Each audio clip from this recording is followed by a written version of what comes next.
The Ukrainian war brings to light the rifts between the Russian army and the Kremlin administration. This war on the territory of Eastern Europe is burying Vladimir Putin's senior officials in the dusty pages of history. Since the beginning of the war, Russian leader Vladimir Putin has dismissed key generals without hesitation. This trend, which started last March with the dismissal of 8 generals due to poor intelligence and wrong strategy, continues in 2023. High-ranking figures such as Dmitry Bulgakov, General Muratov, and General Mikhail Mezentsev are among the commanders that Vladimir Putin has recently discredited. Let's get to know the commanders that Mr. Putin has dismissed in recent days. The Russian army has replaced its highest-ranking general in charge of logistics ahead of an anticipated counterattack by Kiev. The dismissal of Colonel General Mikhail Mezentsev comes after Russia's offensive in eastern Ukraine faltered due to ongoing problems with ammunition supplies. Mezentsev was nicknamed the Butcher of Mariupol by the Ukrainian authorities due to the general's role in the attack. This naming was approved by the UK government. Western analysts have questioned whether he was responsible for the city's destruction, including attacks on a maternity hospital, as he was head of the National Defense Administration Center in Moscow at the time. The Russian Defense Ministry did not comment. However, influential Russian military bloggers criticized his dismissal. So who is Colonel Mikhail Mezentsev? Colonel Mezentsev, 60, was promoted to Deputy Defense Minister in September and became responsible for logistics. Mezentsev replaced General Dmitry Bulgakov, who was dismissed due to supply line malfunctions during the initial invasion of Ukraine. With his white hair and icy pale blue eyes, Colonel Mezentsev is one of the few Russian army generals with any profile in the West. Allegedly, Mezentsev oversaw Russia's brutal bombardment of Aleppo during the Syrian civil war. The National Defense Headquarters, which Colonel Mezentsev directed until September 20, 2022, coordinates the Russian army's response to the events. The National Defense Headquarters houses a supercomputer designed to predict the outcome of conflicts and the development of rival armies. Russian soldiers fighting in the vicinity of Bakhmut in Ukraine's Donbass region complained that their artillery supply was running low. Soldiers mobilized into the Russian army stated that their equipment was substandard. Mezentsev was blamed for the logistical inadequacy of the soldiers. Vladimir Putin dismissed Mezentsev. So far, no official reason has been given for the dismissal of Colonel Mezentsev. However, some analysts suggest that the colonel's dissatisfaction with his job was the reason for leaving. It is known that the Russian Ministry of Defense is one of the key departments responsible for ensuring the national defense and security of the country. The departure of Mikhail Mezentsev from his post may affect the work of the ministry as a whole and the implementation of state defense orders.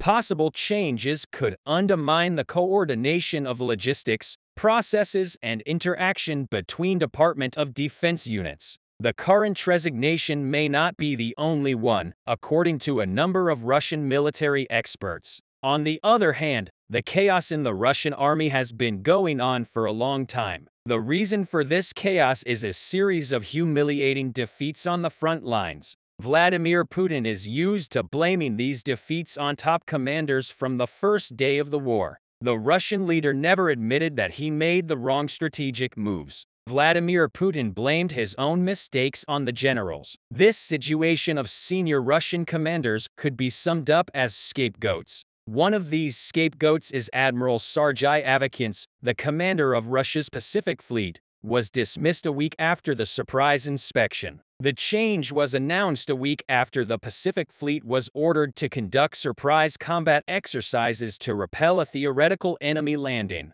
A senior Navy commander refused to send any more of his men to the war in Ukraine. Thereupon, it was claimed that the admiral was fired by Vladimir Putin. Admiral Sergei Avakyants, 66, was the commander of Russia's Pacific Fleet before his sudden dismissal from his post last week. Russia's Pacific Fleet, stationed in the port of Vladivostok, did not comment on the reshuffle. Avakyants was appointed commander of Russia's Pacific Fleet in May 2012. He was awarded the rank of military admiral on December 13, 2014. Avakyants was awarded medals for his service in the Russian army. When Avakyants received marching orders from the Kremlin, he was participating in war games involving nuclear bombers. But a defense ministry source insisted that the admiral had decided to retire after a long and distinguished career. The source tried to downplay the significance of the admiral's dismissal. Putin's envoy, Yuri Tritenev, stated that 65-year-old Admiral Sergei Avakyants was appointed head of a group responsible for military sports education and patriotic education.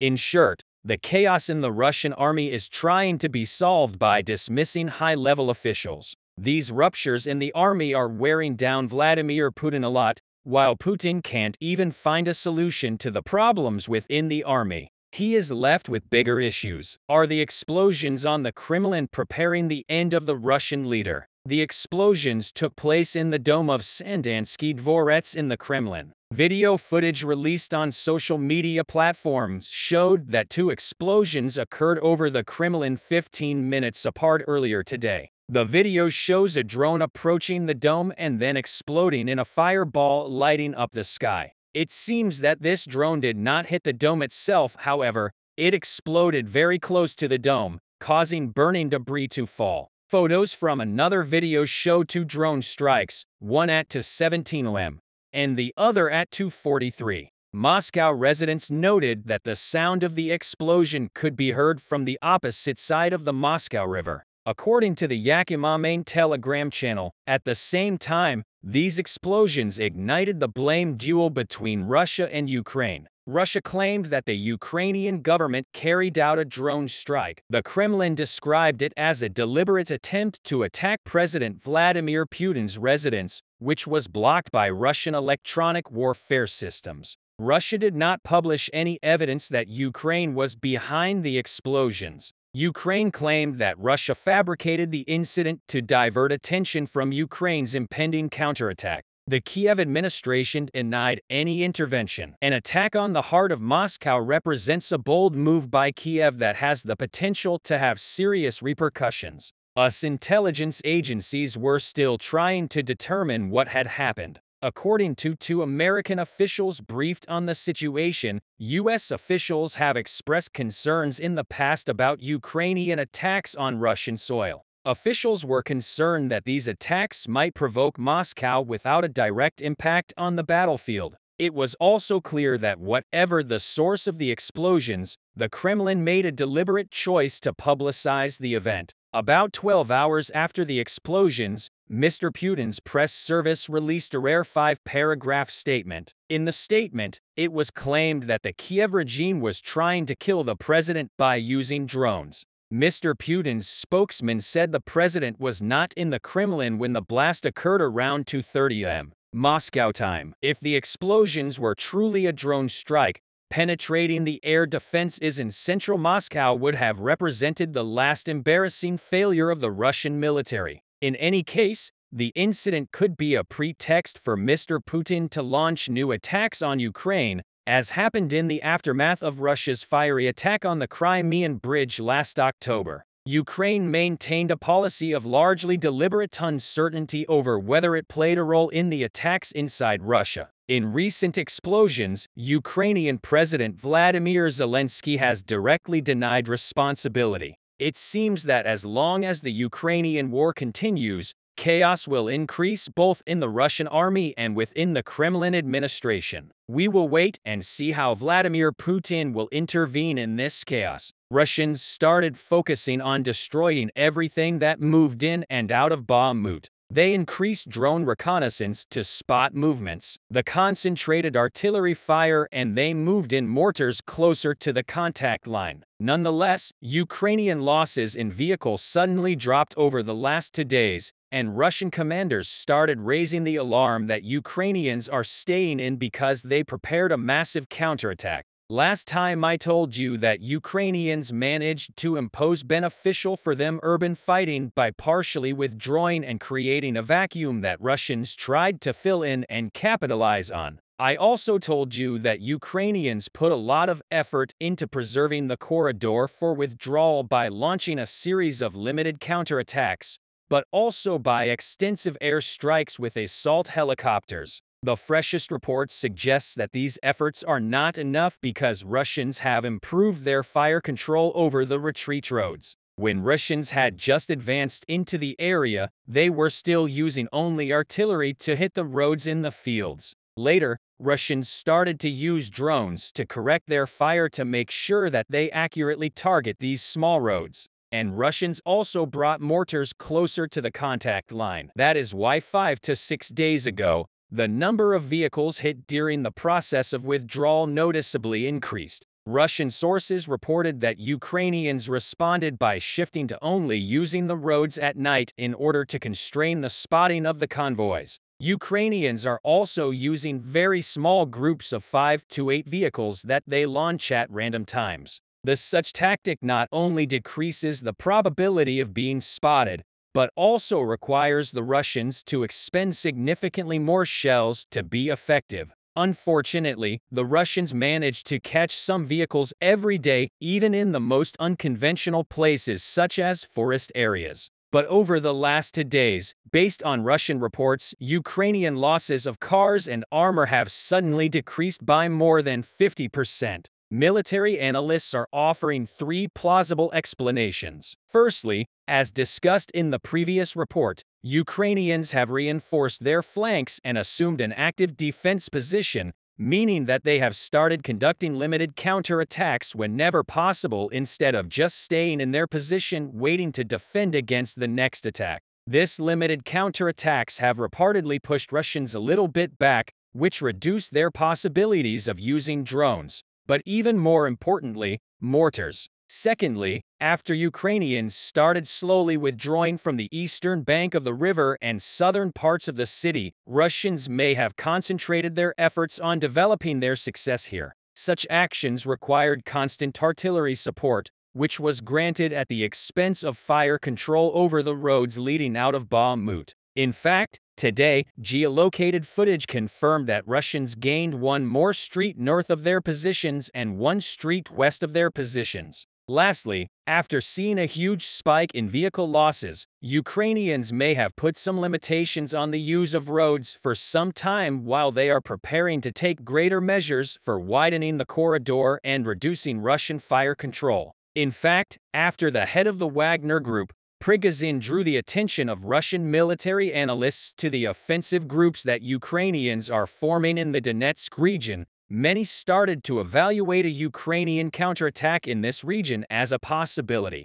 The main reason why Ukrainians suddenly obtained an opportunity for a counteroffensive here is simple. Wagner forces have stretched the front line to the verge of their ability to hold it, which is the same thing that happened prior to the Ukrainian counteroffensive in the Kharkiv region. The fact of the matter is, over the last 2 months, the area of responsibility of Wagner forces increased from 30 kilometers to more than 60 kilometers, while their forces have shrunk because the Russian Ministry of Defense forbade them to recruit prisoners. That is why Wagner's had to firstly put on hold their offensive towards Siversk and later even put on hold their offensive to the south of Bakhmut to be able to achieve anything to the north of Bakhmut. It is true that they have been successfully advancing in the region so far, but the fundamental reason for that lies in the topography of the region. After establishing control of the hills around Solidary, Russians were facing Ukrainian positions in the lowlands. But after taking control over the lowlands, Wagner once again have to fight uphill.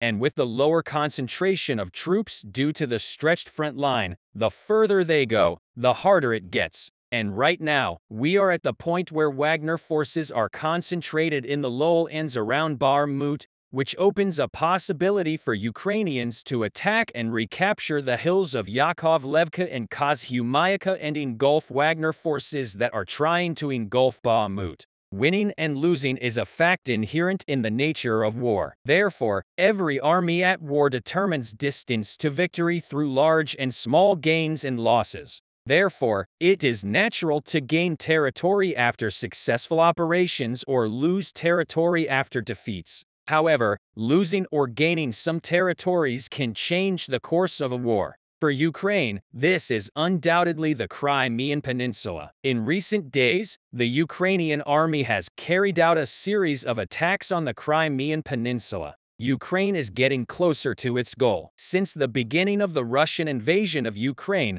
Ukrainian leaders, landscape, and Ukrainian army have been aiming to push the Russian invaders out of the occupied territories as soon as possible and advance towards Crimea. The first year of the war is over and the Ukrainian army is very close to this goal. Because the landscape, his army and his people put up a great resistance against the invaders, despite the threats of Russian leader Vladimir Putin. Ukrainian leader Zelensky has not backed down. The attacks on Sevastopol in Crimea the other day clearly showed the determination of Zelensky and the Ukrainian army. In almost every speech, Zelensky has said that Crimea will be taken from the Russian occupiers. In fact, Zelensky said that Russia's occupation of Ukraine began in 2014 with the illegal annexation of Crimea and continued with a full-scale occupation on February 24, 2022. Therefore, Zelensky said that the Russian-Ukrainian war started in Crimea and would end with the recapture of Crimea.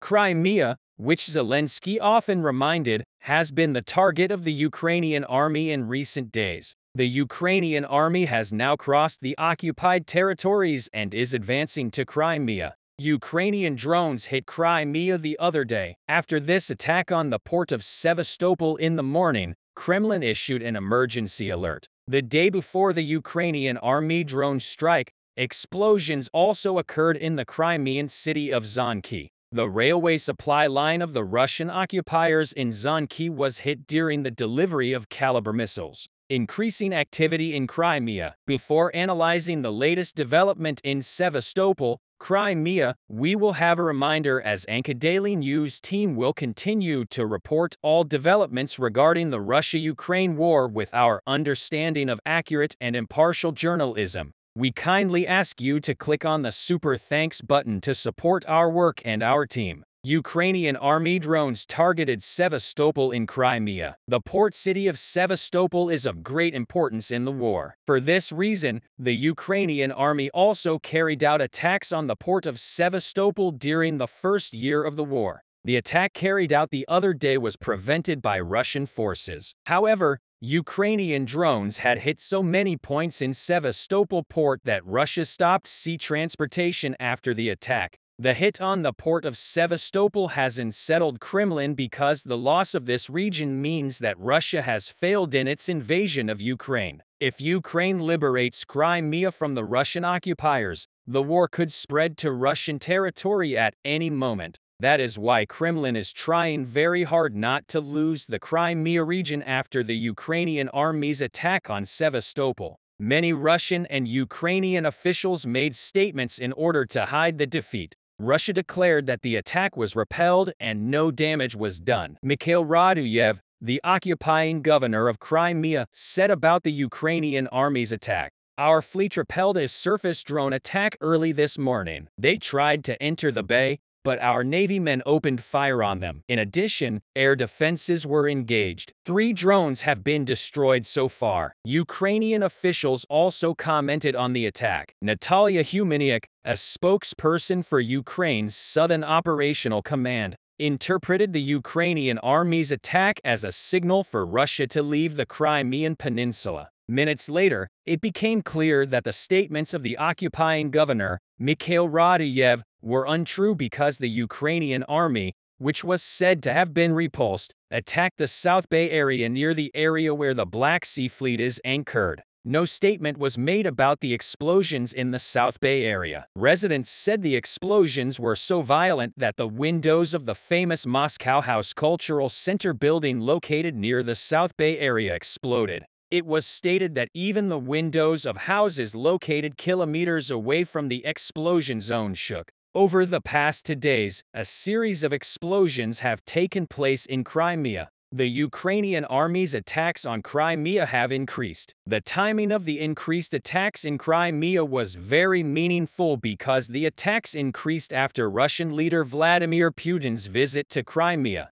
The timing of the increased attacks in Crimea was very meaningful because the attacks increased after Russian leader Vladimir Putin's visit to Crimea. Putin visited Crimea on the 9th anniversary of its annexation. Following this visit, there have been continuous explosions in Crimea. Russian leader Vladimir Putin's visit to Crimea has been on the agenda all over the world. There have been many discussions about this visit. It was claimed that Putin used a stunt double during his visit to Crimea. Putin's visit was interpreted by many commentators as Putin's appearance to hide the losses of the Russian army. But apart from all these allegations and debates, there was one clear fact. Putin was losing with his visit to Crimea. Putin tried to send messages that would conceal his decline against Ukraine and inhuman actions of the Russian army in the war. One of these messages was to the International Criminal Court. Recently, the International Criminal Court announced that Putin had illegally deported Ukrainian children from Ukrainian territory.